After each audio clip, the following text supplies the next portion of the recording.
Never know. Let's see if we can start talking in that fraction language, because that will really help us for our cooking.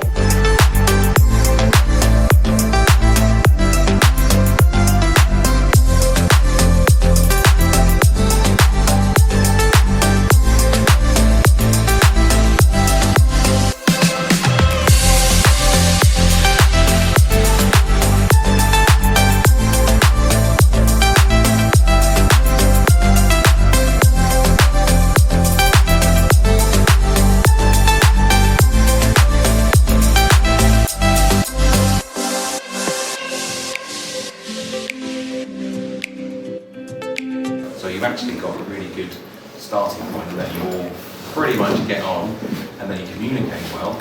That's the makings of a really good business.